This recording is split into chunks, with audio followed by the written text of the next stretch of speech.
Hold on to your seats because the political chessboard in Dakar just delivered one of the most stunning strategic U-turns in modern West African history.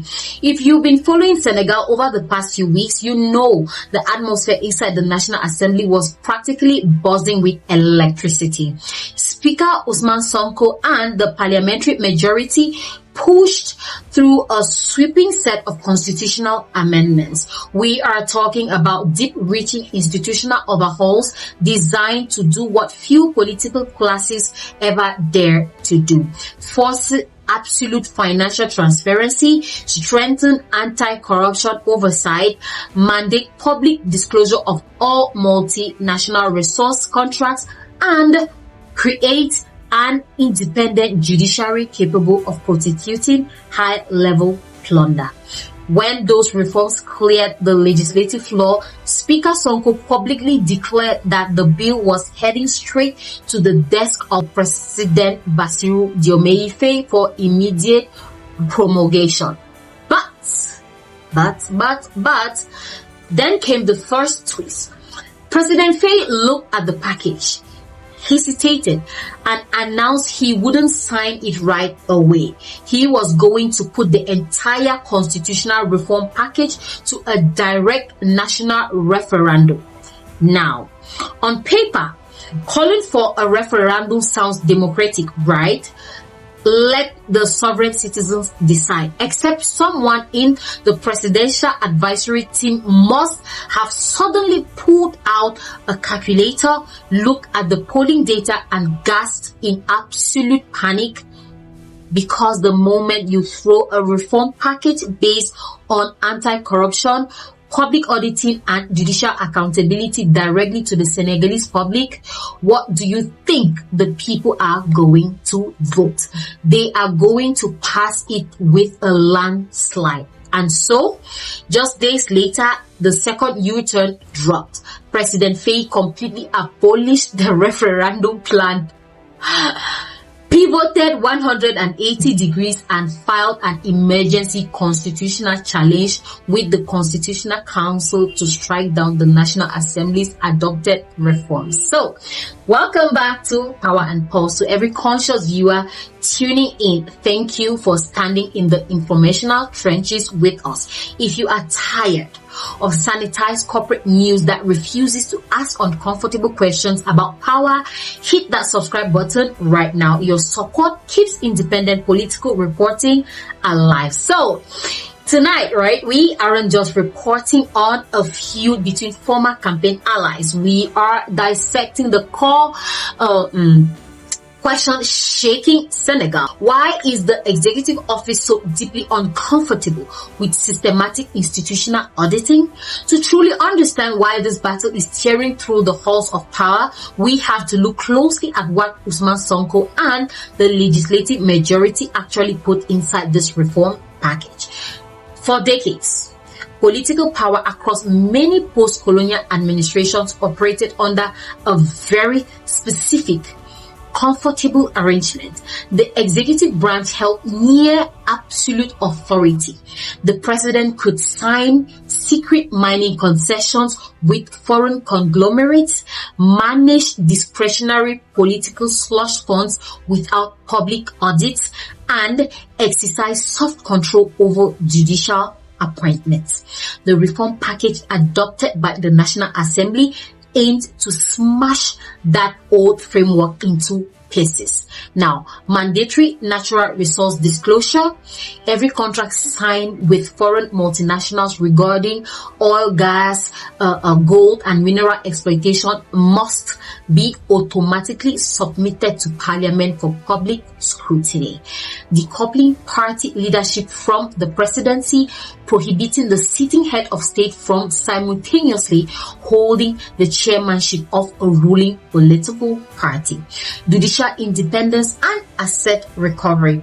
Reorganizing the judicial architecture so that independent prosecutors can investigate, recover stolen assets, and hold any official accountable regardless of their rank or political title.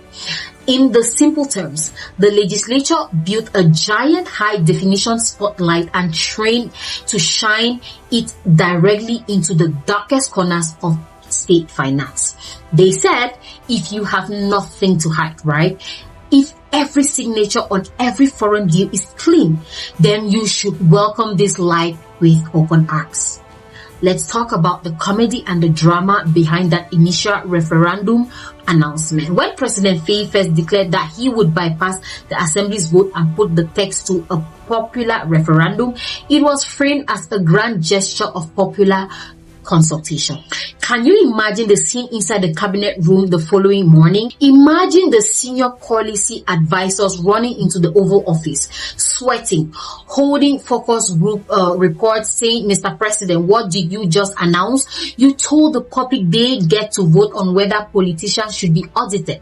Sir, the Senegalese youth have been protesting for transparency for 5 years. They will vote yes on this reform before the ink on the ballot even dries. And because how do you campaign against a bill that simply says state official must show where the public money went? What slogan would you even put on that campaign posters? Vote no to financial accountability. Keep foreign contracts secret. It is politically impossible. The moment the executive branch realized that a referendum would result in a crushing public endorsement of Sonko's legislative package, the referendum idea disappeared into thin air. Instead of going to the people, the administration executed a tactical retreat behind legal maneuvers, dragging the entire dispute before the Constitutional Council. When a government shifts from trusting the popular vote to seeking legal shelters against transparency, the public has a right to ask what lies hidden beneath the surface. This isn't just technical legal debate. This is a high-stakes struggle over who holds the ultimate key to domestic authority and national self-determination. Now, let's address those who are still making complex excuses for this sudden resistance to legislative reform. We have to ask the hard question that mainstream commentators prefer to skip. Why the fear of open books? If the executive branch is operating with absolute integrity, why fight a law that mandates public exposure of foreign economic contracts? Why the panic over political fund audits? Why should discretionary executive accounts remain shielded from independent fiscal oversight? Why resist judicial independence if no one in your inner circle has engaged in financial impropriety? Why oppose structural judicial mechanisms designed to lock up embezzlers and recover stolen national wealth? When you fight this hard to stop a system from being audited, you are telling the public everything they need to know. The people of Senegal did not take to the streets, face tear gas, and risk their lives during the long struggle against imperial alignment and domestic misrule just to replace one opaque system with another. They demanded a complete break from the past. They demanded state self-governance anchored in total public integrity, where no leader, whether president, prime minister, or parliamentarian, is treated like a secret monarch above the law. What is happening right now in Dakar is part of a much larger historic transformation sweeping across West African region, from the alliance of the Sahel states to the coastal democracies. The old political compact is disintegrating. Citizens are no longer satisfied with cosmetic political handshakes or speeches packaged for foreign investors. They are looking directly at the structural mechanics of their states. And Ousmane Sonko's stance inside the National Assembly resonates with millions because it taps into this exact demand for structural renewal. If a government promises revolutionary change, that change cannot stop at the doorstep of the presidential palace. It must, and I repeat, it must penetrate every ministry, every contract, every budget, and every courtroom.